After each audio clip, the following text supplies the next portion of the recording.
Gumuho ang mundo ko nang malaman ang lihim na nakaraan ng asawa ko. 3 years ago, lahat ng bituin yata kumikislap para sa akin. Maganda ang trabaho ko, may sariling bahay, at higit sa lahat, may mabait at mapagmahal akong asawa. Si Rob. 2 years naging kami bago nagpakasal 2 years ago. Ang plano namin next year kami mag-aanak.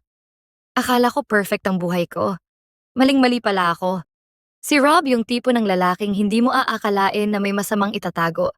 Malambing at maalaga, masipag din sa trabaho. Masaya kaming dalawa, o yun ang akala ko.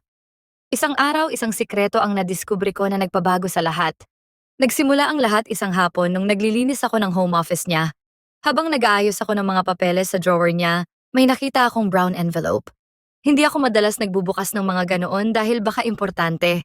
At ayaw niyang pinapakialaman ko ang mga yon dahil may sarili siyang organization. Pero parang may bumulong sa aking silipin ko. At hindi ko alam kung magagalit ako o mababaliw nang makita kong annulment papers niya yon at birth certificate ng isang batang lalaki at siya ang signatory na ama. Hindi ako nakapagsalita buong araw. Naghintay lang ako na umuwi si Rob from work. Pagdating niya, halos hindi ako makatingin sa kanya. Iniabot ko lang sa kanya yung envelope. Biglang nagbago ang expression niya. Nabura ang ngiti niya. Alam niyang bistado na siya. Sinabi niyang oo, totoo yung mga papeles. Nakasal siya noon at may anak na siya. Matagal na raw yon at annulled na siya. Hindi raw niya sinasadyang hindi sabihin sa akin. Gumuho na ang mundo ko. Paano niya nagawang itago sa akin ang ganito kalaking sikreto? Sunod-sunod ang tanong sa isip ko, pero tahimik lang ako ng gabing yon. Gusto kong magwala. Gusto kong magtanong pero parang natatakot din ako sa mga sagot. Sa isip ko baka pag tinuloy ko lalo lang akong masasaktan.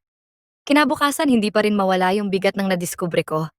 Kausap ko ang sarili ko habang nagluluto, habang naliligo, pati habang naglalakad papuntang trabaho. Lahat ng moments namin ni Rob, lahat ng plano, lahat ng memories namin na akala ko perfect, parang naglahong bigla lahat. Alam kong kailangan ko siyang kausapin ulit pero hindi ko alam kung saan magsisimula. Bigla parang may yelo sa bahay. Hindi na kami nagkikibuan. Ayoko siyang kausapin kahit noong una sumusubok naman siya.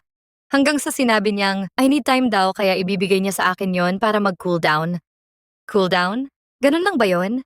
Hindi niya sinabi sa akin na may anak siya at dati siyang may asawa tapos cool down. Iniisip niyang dahil binata na siya nung nagpakasal kami at dahil wala naman sa poder niya ang anak niya, okay lang sa akin ang lahat. Na makakapag-move on na ako since wala na daw namang problema. Hindi niya ba naisip na hindi yon ang issue ko sa ginawa niya? Nagsinungaling siya sa akin sa loob ng ilang taon. 6 months na kami nung bumaba ang annulment niya. Ibig sabihin, lumalabas na technically may asawa pa siya nung nagsimula kaming lumabas-labas. At hindi lang yon. 2 years niya akong niligawan so kumusta naman na parang ginawa niya akong kabit? At niligawan niya ako nung time na kapapanganak pa lang ng asawa niya. Hindi ko alam kung paano niya naiisip na parang nakabasag lang siya ng pinggan kung mag-expect siya ng kapatawaran. Pagkalipas ng isang linggo, hindi ko na kinaya. Kinausap ko si Rob. Direkta ko siyang tinanong kung bakit niya tinago sa akin. Sinabi niyang ginawa niya yon kasi ayaw na raw niyang magulo ang buhay namin. Nagkamali raw siya noon at ayaw na niyang ibalik yung past niya. Sinabi pa niyang hindi na sila nag-uusap ng ex-wife niya at wala raw siyang communication sa anak niya. Kasi daw pinikot lang daw siya nung babae na anak daw ng general, kaya natakot siya. At 22 pa lang siya noon, kaya napilitan siyang magpakasal. Yung babae daw ang nagkalalaki kaya nakalaya siya. Nasa Amerika na raw ngayon yung mag-ina. Pero kahit anong paliwanag niya, hindi pa rin mawala yung pakiramdam ko na parang dinaya ako.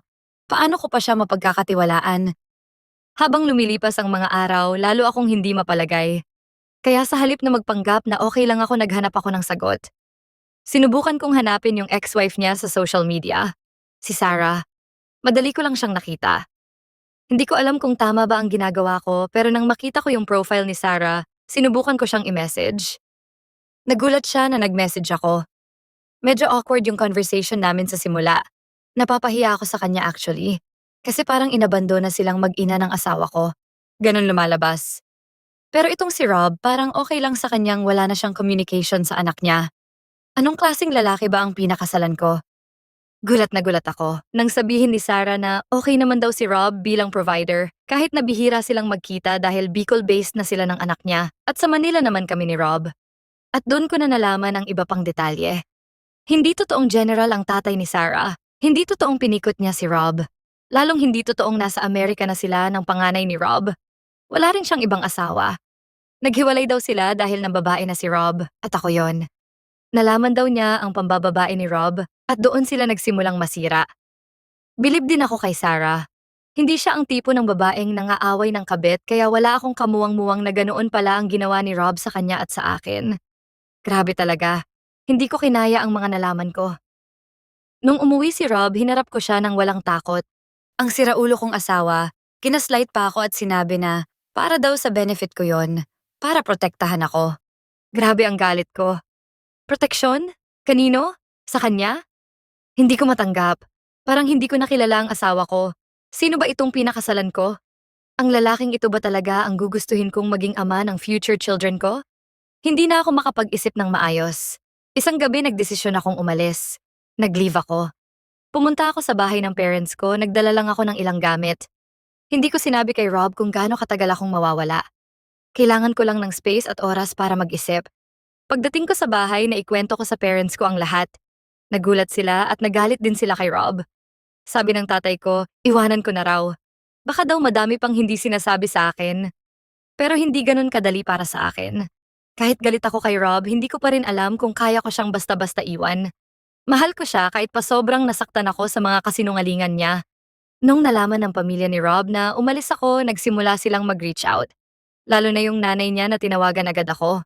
Sabi niya, bigyan ko raw ng second chance si Rob. Pero nawala na talaga ang trust ko. Naguguluhan na rin ako. Pinadalhan din ako ni Sarah ng pictures ni Rob na kasama yung anak nila. Tuwing sasabihin pala ni Rob na may touring siya ng kliyente bilang ahente ng properties, dinadalaw niya ang bata sa Legazpi City. Hindi ko alam kung bakit hindi niya sinasabi sa akin. Pakiramdam ko para akong pinaglaruan at ginawang dekorasyon sa buhay niya. Walang alam, walang silbi. Sabi ng nanay ko, kailangan kong harapin ang katotohanan na mahal ko si Rob. Pero nasira na ang tiwala ko at hindi ko na kayang ibalik pa. Hindi ko matanggap ang katotohanang 4 na taon niya akong niloko nang wala akong nakitang kahit na anong sign. Ganoon siya kagaling magsinungaling. At noong huli harap-harapan at walang kurap. Sa tuwing naiisip ko yon, lalo kong nare-realize na wala na. Hindi na buo to begin with dahil kasinungalingan ang pundasyon ng pagsasama namin. Hinarap ko na rin si Rob at sinabi ko sa kanya ang desisyon ko. Umiyak siya at sa unang pagkakataon nakita ko na totoong nagsisisi siya. Pero alam ko na rin sa sarili ko na hindi ko na kayang bumalik sa dati. Masyado nang nasira ang tiwala. Kailangan ko na ng bagong simula. Lumipas ang ilang buwan. Ang payo ng nanay ko, wag muna akong mag-file ng annulment at maghintay ako kahit 6 na buwan lang para sure na ako. Sige kako. Totoo namang mataas pa ang emosyon ko at baka magsisi ako. Pero after 6 months, lalo lang akong naging sigurado sa desisyon ko dahil bawat araw na lumipas, lalo akong nalilinawan na pinaglaruan lang ako ni Rob. Minsan na rin niyang nagawang magsinungaling ng sobra, kaya bakit hindi niya magagawang ulitin? Nagtanong ako sa kaibigan kong nag-file ng annulment kung paano ang proseso. Pinakilala niya ako sa pinsan niyang abogado. Nagpunta ako sa opisina ni Attorney Liam. Nakinig siya sa lahat ng kwento ko. Very professional siya. Ewan kung dahil lang sa sama ng loob ko at siya ang unang lalaking nakinig sa akin after breaking up with Rob, kaya talagang attracted ako sa kanya. Pero super professional talaga siya, kaya dinedma ko na lang ang feelings ko. Nakakahiya mang aminin pero sa gitna ng pag-aayos ko sa gulo ko, doon ko pa ginustong magpa-cute sa kanya. Ang hirap palang magpa-cute sa abogado mo, lalo na at alam niya ang lahat sa'yo. Mas lalong mahirap dahil minsan na nga lang kayong magkita, babayaran mo pa siya. Na bawat pagkikita ninyo, bayad siya. Every meeting namin nagpapa-cute ako. Sa totoo lang, aminado ako na siguro ilang ulit din akong dumalaw sa office niya para lang magtanong kunwari. Hindi naman kasi kailangang magbayad kapag ganun, pero deadma siya. Finally, bumaba ang annulment ko last year. Nalungkot din ako kasi wala na akong dahilan para ma-excite tuwing magkikita kami ng abogado. Pero syempre masaya rin ako dahil finally malaya na ako. Lumipas ang 1 buwan. Gustong-gusto ko na talagang makita ulit si attorney pero wala na akong maidahilan. Wala naman akong idedemanda at lalo namang wala akong balak magbayad ng mil-de-mil para lang makausap ang crush ko. So sabi ko sa sarili ko, hahanap ako ng boylet na libre. Nag-download na lang ako ng app. Hulaan ninyo kung sino ang nakamatch ko? Si attorney. Ako na ang unang nag-message. Sabi ko, haha, lol. Libre ba fee mo dito, attorney? Nag-reply siya. Kahit naman noon basta ikaw libre kung gusto mo. Grabe yung kaba ko doon. Hindi ko talaga alam kung ano ang ire-reply ko. Biniro ko na lang. So ide-date mo ako? Susunduin daw niya ako sa bahay. At dumating siya. Grabe yung dagundong ng puso ko that time. Ngayon, 3 months na kaming lumalabas. At ewan ko kung magtutuloy-tuloy, pero masaya ako. Hindi ko na rin kailangang ipaliwanag sa kanya ang lahat ng nangyari sa akin dahil noon pa niya alam. Ito na ba ang pangalawang chance ko? Sana. Wish me luck.